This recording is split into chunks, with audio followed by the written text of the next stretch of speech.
term handcrafted gets thrown around a lot these days. It's become a movement, a trend that can obscure the passionate folks who actually make amazing things by hand. Their remarkable stories need to be told, and I'm going to find them. I'm Anthony Bourdain, and this is Raw Craft.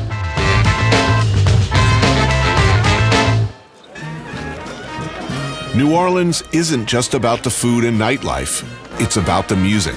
At any given moment in the birthplace of jazz, hundreds of musicians strum guitars, pluck basses, blow trumpets, and bang on drums. But for raw attitude, the saxophone takes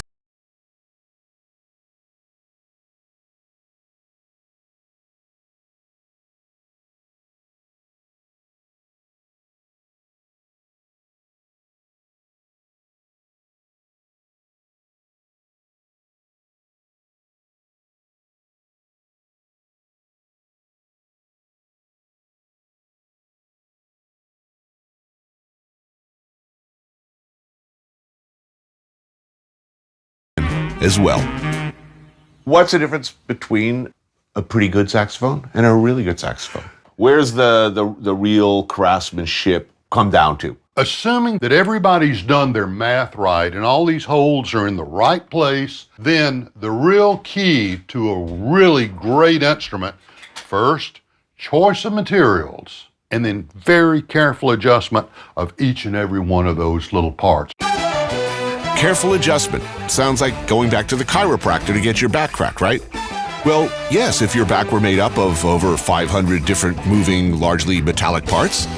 That's a lot of adjustment, requiring in some cases permanent custom modifications. Here, Steve is upgrading the resonators, which are small metal discs that reflect sound back into the holes of a sax. He's also changing the pads that help create an airtight seal over those holes. This is a product we make right here in New Orleans that seals the pad, absolutely. Now, kangaroo leather has a wonderful quality in that it's the strongest leather on the planet and it doesn't stick. It won't stick to the tone holes. Right. That's because kangaroos, they're marsupials. They're not like us. Our cells in our skin are kind of at random like felt. Kangaroos are a nice lattice. Now, you design these things Absolutely. from the get-go. We start with a piece of paper and draw it out. You have to be a sax player to understand how to make the damn things. You can't go buy a book about how to design saxophones. There aren't any. And of course, a lot of what we do is trial and error. You know, I'll build 10 things and only one of them really works well, and that's how I learned. But I learned that 9 things didn't work very well. Over the last 50 years of playing, tinkering, and innovating the sax, Steve's mastered everything from how to smooth out a wrinkle in the bell flare to hand-facing a custom mouthpiece. It's a subtle and completely different discipline from tackling the body. And it's the one piece of the craft that Steve says took him the longest to master. It took me longer to learn how to do this than anything else I do. It took me probably 15, 20 years just to get my chops together. And what would you call this if you were going to put this in the most technical scientific term possibly? This is a delivery system for what? Wave dispersion? That's an oscillator. An oscillator. Converts the air pressure from your respiratory system into a wave that the horn can use to make music. But I mean, it's also, this is the connector. I mean, if you're gonna put this into a metaphysical descriptive, connecting lungs to fingers, human to device. Absolutely. The gateway from the soul. Yeah. I should write your ad copy. Yeah. Whether you call it metaphysical or scientific, all of this knowledge has culminated in the design of what Steve calls his masterpiece horn, the Category 5. A sax so acoustically powerful that it can only be named using the hurricane wind scale.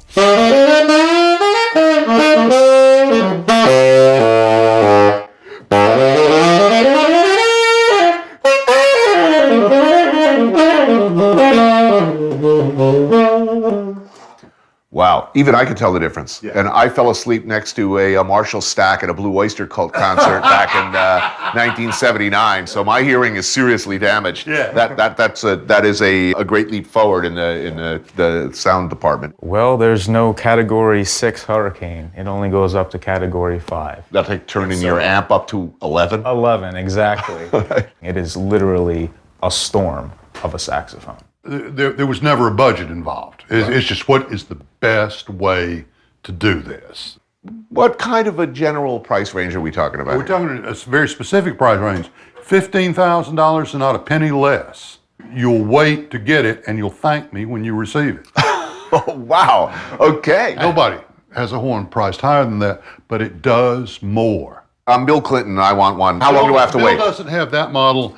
Bill has a Super 400. Right, but if Bill, if Bill called and he had the cash on hand, how long does he have to wait? 9 months minimum on those. You're not speeding it up for Bill Clinton. For Bill Clinton? No, no.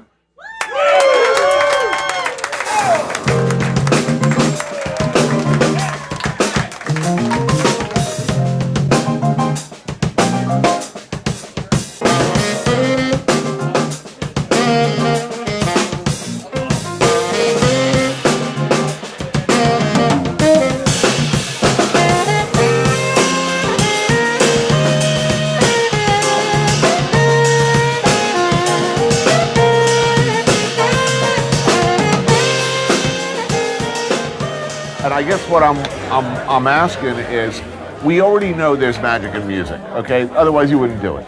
We already know that. I mean, there are not a lot of the senses that can transport you to a different place. Smell can do it, taste can do it, but nothing more powerfully than music can take you someplace. That's magic, Right. you know?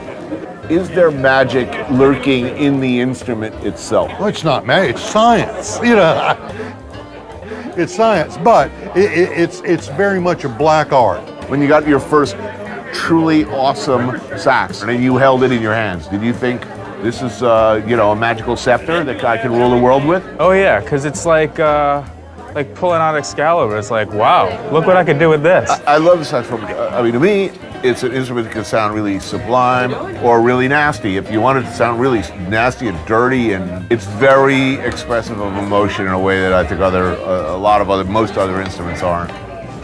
Thank you so much. Great music, beautiful instrument, Thank you, thank you. and one of my favorite towns in the world. We're gonna try this out. We hope you like it.